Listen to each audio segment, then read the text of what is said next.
नाशिक जिल्ह्यातील देवळा तालुक्यातील उमराणा येथील हे निकम काका आज आपल्याकडे आले।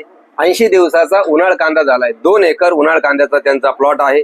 मग आता सेकंड लास्ट पाणी भरलंय। त्यांनी आपले रील बघितले, व्हिडिओ बघितला आणि काही ठिकाणी रिझल्ट बघितले आणि मग ते आले आपल्याला आपल्या 80 दिवसाच्या कांद्याला K40, वेस्टार आणि बिग साईज याची फवारणी करायची।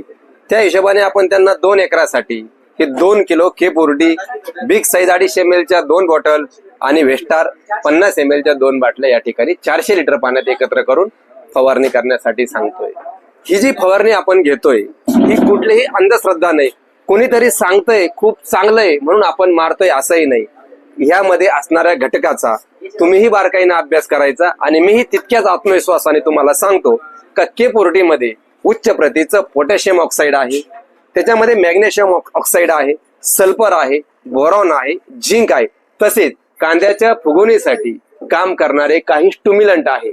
परिणामी त्याचा एकत्रित कांद्याच्या दीर्घकाळ साठवणुकीबरोबर कांद्याचं वजन वाढवण्यासाठी, फुगवणीसाठी आणि कांद्याला आकर्षक रंग प्राप्त होण्यासाठी फायदा होतो। मग आता हे बिग साईज आणि वेस्टार आपण त्यामध्ये दिलंय। पाथीमध्ये तयार झालेलं अन्नद्रव्य, मुळीकडून उचललं जाणारं अन्नद्रव्य कांद्यामध्ये साठवण्यासाठी, जेणेकरून कांद्याची फुगवण होण्यासाठी, वजन वाढण्यासाठी ह्या एकत्रित फवारणीचा